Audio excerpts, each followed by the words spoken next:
May bagong OLA sa Play Store na susubukan natin. Applyan kung okay ba talaga at ma-approve ba tayo dito sa bagong OLA na to.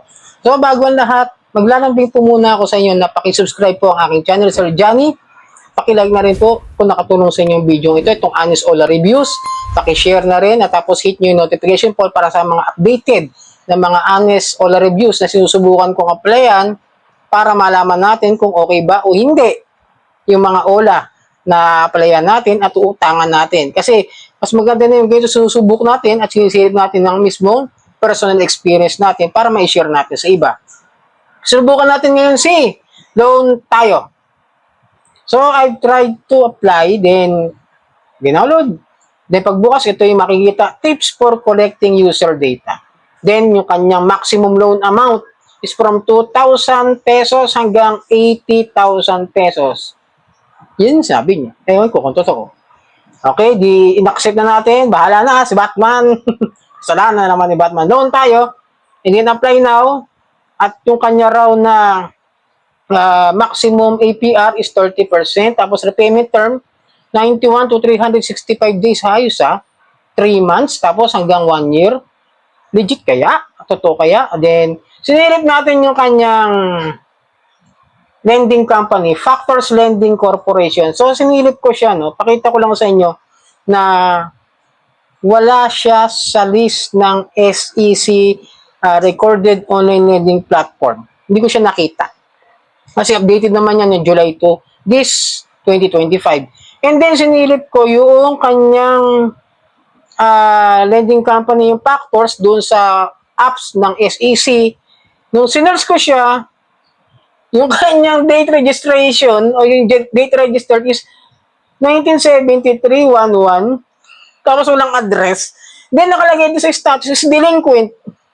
Ibig sabihin, may nilabag ito doon sa panuntunan ng SEC kaya delinquent sila. Baka maaaring matagal nang wala ito, di na lang na-revoke, di na lang CCDC, pero delinquent siya, oh. Ngayon nyo, delinquent, di ba?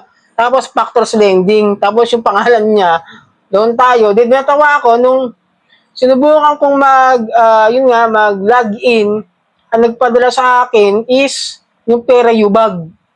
Na kung saan iba ring company ito, si Pera Yubag. Ayan, no? Ang company naman yan, yung lending company niyan is yung Got It Lending.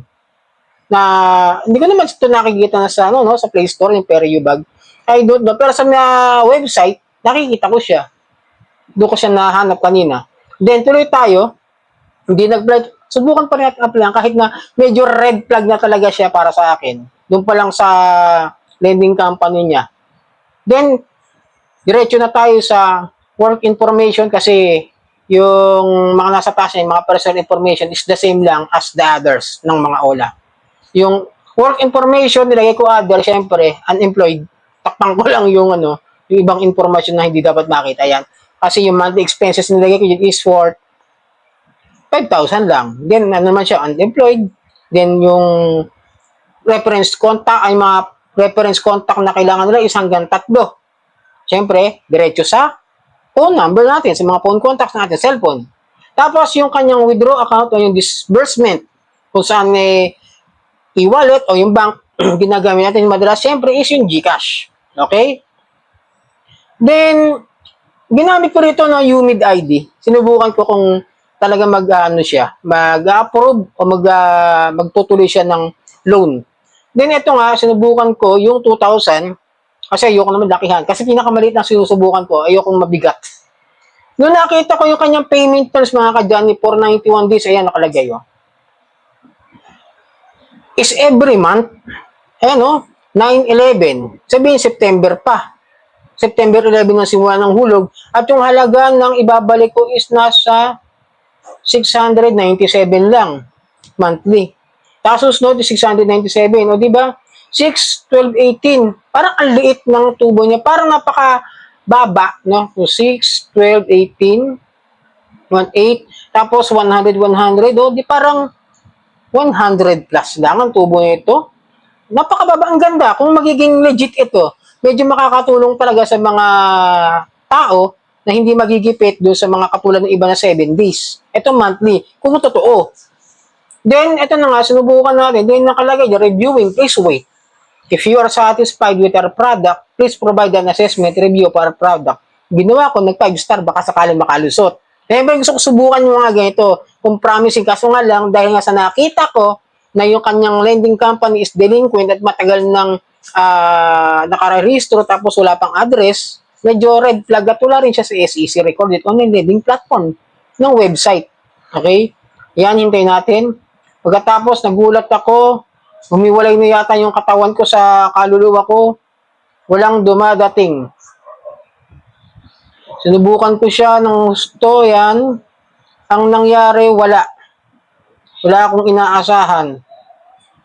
Puro wait 5 minutes for approval. Hanggang ngayon, gabi na. Yung 5 minutes na, inabot na ng mga 5 oras. Wala na akong inasahan. Medyo, yun lang, no? Parang, hindi ako sure kung ano mangyayari kung hanggang bukas kasi baka mamaya may 24 hours o minsan may matagal na mag-update ng ating loan. Pero baka mamaya kasi kumukuha lang ng info doon kasi nga walang registered di ba? Kaya medyo mag-ingat-ingat kayo bago kayo mag-loan sa mga ganito. At least sinubukan na natin para malaman nyo kung ako ba na-approve o hindi. Pero kaya update ko pa rin kung sakasakaling anong mangyari dito sa loan tayo na bagong OLA sa Play Store. So sana nakatulong ang video ito muli. Maglalambing ako sa inyo na pakisubscribe po, Sir Johnny. At paki-like kung nakatulong sa inyo ang video ito. Share, hit nyo yung notification bell para updated sa mga honest OLA reviews na sinusubukan ko, sinishare sa inyo para magkaroon kayo ng idea at knowledge kung okay bang utangan ang isang online lending apps. At maraming po salamat sa uulitin.